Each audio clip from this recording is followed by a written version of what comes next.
Hello student, good morning. Class 6 chapter 10।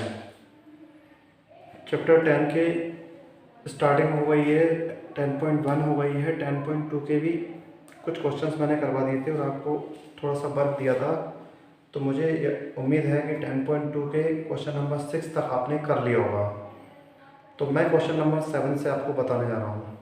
फॉर्मूले आप रोज़ revise करेंगे, रोज़ याद करेंगे, तब आपको फॉर्मूले याद होंगे। अदरवाइज क्वेश्चंस आपको नहीं बनेंगे, क्योंकि इस चैप्टर के पूरे क्वेश्चन सिर्फ फॉर्मूले बेस्ड हैं, तो आपको पूरे फॉर्मूले याद होने चाहिए। और मैंने आपको फॉर्मूले बता दिए हैं।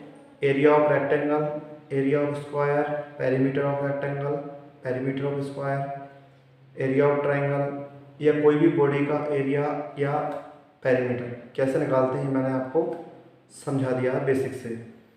और फिर भी जो जो क्वेश्चन आ रहे हैं उनके रेफरेंस में मैं फॉर्मूले बताते जा रहा हूँ, कोई दिक्कत नहीं है। अब क्वेश्चन नंबर 7 देखिए। अब कॉस्ट वाले क्वेश्चन आ गए हैं। जैसे आपने एरिया निकाल लिया, अब पूछ लिया कि इसकी कॉस्ट कितनी होगी अगर कुछ काम करवाया तो, जैसे कि पेंट करवाया, पॉलिश करवाई, या ऐसे करके क्वेश्चन आएंगे। क्वेश्चन नंबर 7 में पूछा है, if the cost of flooring a rectangular area is 125। एक रेक्टेंगुलर एरिया था, उसकी पेंट वगैरह कुछ करवाया उन्होंने, उसमें उसके कितने रुपए लग गए 125, और किस प्राइस पर लगे, वो लगे 2.50, मतलब 2.5 रुपये 1 मीटर के। 2.5 रुपये 1 मीटर के लगे हैं, तो आपको निकालना है कि कितना एरिया पेंट किया था। तो इनकी एक ट्रिक होती है सॉल्व करने की, कैसे करते हैं आप देखिए। सबसे पहले आप ये देखिए कि टोटल उसकी कॉस्ट कितनी लगी है, तो आप यहाँ पर लिख दीजिए कॉस्ट ऑफ रेक्टेंगुलर फील्ड कितने लगे हैं। रेक्टेंगुलर फील्ड इसके लगे हैं आपके 125 रुपीज़। और किस रेट से लगे हैं, रेट क्या रही है उसकी, रेट रही है उसकी 2.5 रुपीज़ पर मीटर स्क्वायर। इसमें भी शायद ऐसा ही दिया होगा, हाँ ऐसा ही दिया है, ठीक है। अब आप देखोगे area, area of rectangle field क्या है, आप कैसे निकालोगे उसको, आप निकालोगे टोटल कॉस्ट, मतलब टोटल कॉस्ट कितनी लगी है 125 रुपीज़ अपॉन पर मीटर स्क्वायर, यानी कि 1 मीटर में कितना लगा है। तो 125 डिवाइड में है 2.5। इसको आपको डिवाइड कैसे आता है आपको करना, उस तरह से भी आप कर सकते हो, या फिर आप ऐसा कर सकते हो इसको कि ये पॉइंट हटाएंगे और यहाँ पर लिख देंगे 10। इस पॉइंट को हटाया, 1 लगाया और एक नंबर था तो एक 0। 5 की लेवल आपको आती होगी, 5 5 जा 25, 5 2 जा 10 और 5 5 जा 25। फिर से 5 बन जा 5 और 5 5 जा 25। अब 5 इंटू 10 कितना हो जाएगा आपका 50 मीटर स्क्वायर। ये आपका एरिया आ गया। तो इस तरह से आपको ये डिवाइड अगर आपको नहीं करना है तो आप मुझे बता देना कि डिवाइड करने में प्रॉब्लम आ रही है, मैं आपको फिर से समझा दूंगा। बट ये इसका स्टैंडर्ड फॉर्म है, ऐसे ही साफ सुथरे तरीके से आपको सॉल्व करना है। क्लियर है।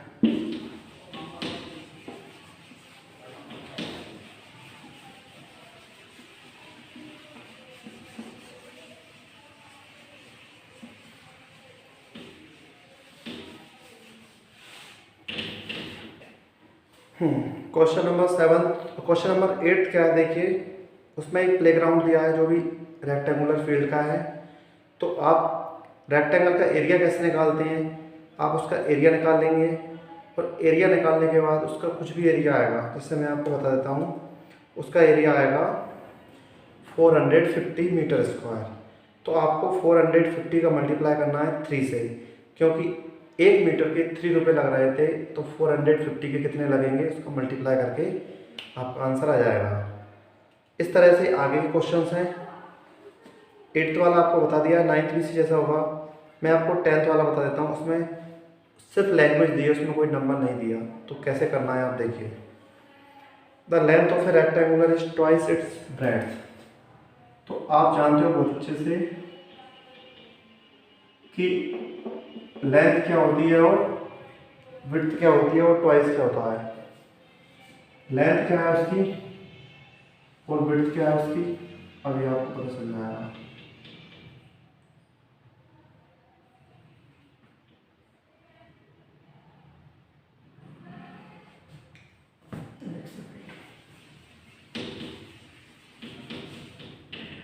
क्वेश्चन में दिया है length of A rectangular is twice its breadth, यानी कि उसकी जो ब्रेड्थ है उसकी ट्वाइस, ट्वाइस मतलब डबल। तो आप ये बताइए ब्रेड्थ क्या है उसकी। अगर ब्रेड्थ को x मान लेंगे, इसमें एज्यूम करना है, जब नहीं पता ना तो क्या मानेंगे। अगर पता होता तो सीधी वैल्यू लिख देते, बट नहीं पता तो क्या मानेंगे उसको x। अगर ब्रेड्थ x है तो ये उसकी क्या हुई डबल, क्योंकि क्वेश्चन में क्या बोला है, क्वेश्चन में बोला है कि एक रेक्टेंगल में उसकी लेंथ उसकी विड्थ की ट्वाइस है, मतलब डबल है। तो उसकी विड्थ अगर x होगी तो उसकी लेंथ 2x होगी। क्लियर है। अब पूछा हमने find the area of rectangle. तो एरिया कैसे निकालते हैं, एरिया ऑफ रेक्टेंगल फॉर्मूला क्या होता है, लेंथ इनटू विड्थ। तो लेंथ कितनी है उसकी 2x और विड्थ कितनी है x। तो देखिए यहाँ पर कुछ नहीं है, x के आगे तो 1 मानते हैं, तो 2 का इंटू 1 से होगा 2 और x का इंटू x से होगा। तो इसको कैसे लिखते हैं x और स्क्वायर, यानी कि देखिए किसी भी नंबर पर ऊपर जो नंबर लिखते हैं उसको क्या बोलते हैं स्क्वायर। ऊपर अगर मान लो 2 लिखा है तो उसको क्या बोलेंगे x स्क्वायर। ये आपका नया टर्म है, नई चीज़ें आपको याद रखना पड़ेगा। तो इसका आंसर क्या हो जाएगा 2x स्क्वायर और मीटर स्क्वायर। ठीक है।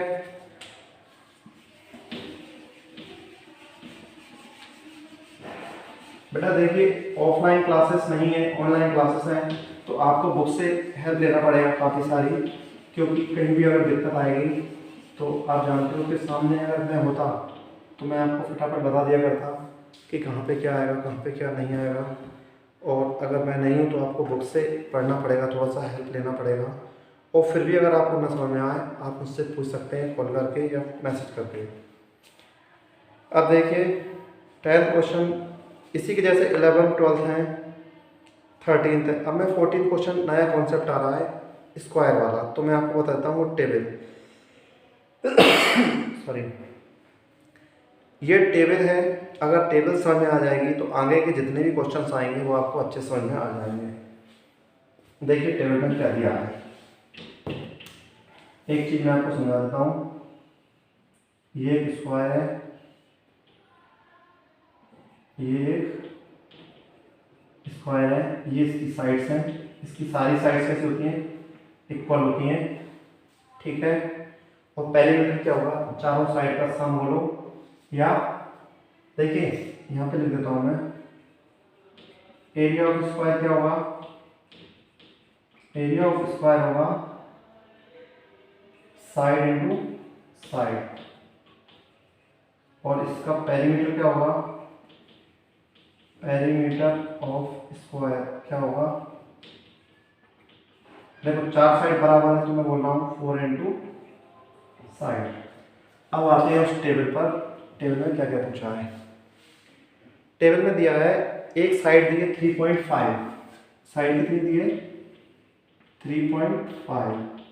क्या क्या पूछा है, एरिया पूछा और पेरीमीटर पूछा है। तो आप देखिए एरिया ऑफ स्क्वायर क्या होता है, क्या होता है साइड इंटू साइड, यानी कि 3.5 इंटू 3.5। तो आप इसका मल्टीप्लाई करेंगे, आपको नहीं आता मल्टीप्लाई करना तो आप मल्टीप्लाई करके देख लीजिए साइड से। मुझे डायरेक्ट आता है तो मैं डायरेक्ट बता देता हूँ। ये इसका मल्टीप्लाई होगा। सॉरी, अब पॉइंट कहाँ पे लगाना है ये आपको देखना है।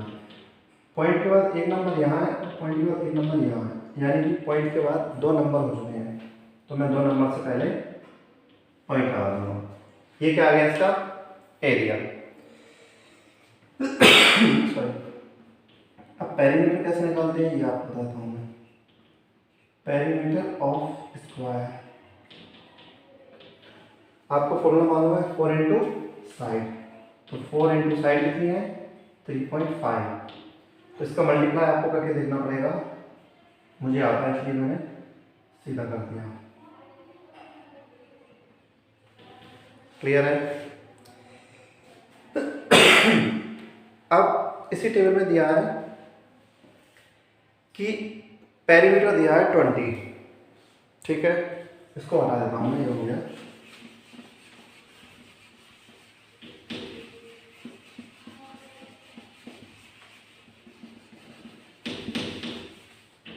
उसमें पेरीमीटर दिया है 20, तो आप समझ सकते हैं कि फॉर्मूला क्या होता है पेरीमीटर का 4 इंटू साइड, तो दिया कितना आपने 20। इस टेबल में देखिए आप पेरीमीटर में दिया है 20, ना तो उसमें साइड दिया और ना ही एरिया दिया, तो अगर आपको साइड मालूम चल जाए तो आप एरिया निकाल सकते हो। तो 4 मल्टीप्लाई में है, इधर आएगा तो डिवाइड में, 4 5 जा 20, यानी कि आपकी साइड कितनी आ गई 5 सेंटीमीटर। और अगर आपकी साइड अगर 5 सेंटीमीटर आ गई तो साइड इंटू साइड क्या होता है एरिया ऑफ स्क्वायर, यानी कि एरिया क्या हो जाएगा उसका 5 इंटू 5 25 सेंटीमीटर स्क्वायर। और थर्ड वाले में एरिया दिया है, यानी कि किसका मल्टीप्लाई होगा तो 16 आएगा, तो 4 इंटू 4 कितना होता है 16, इसका मतलब उसकी साइड आ जाएगी 4, और 4 इंटू 4 करेंगे तो उसका पेरीमीटर आ जाएगा। ठीक है, अब एक लास्ट क्वेश्चन मैं आपको बता देता हूँ।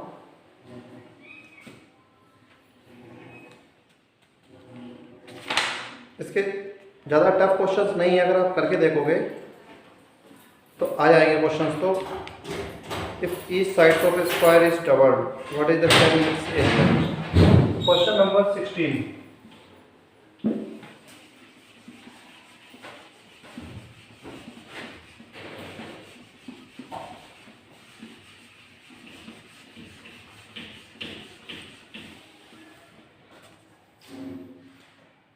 If each side of a square is double.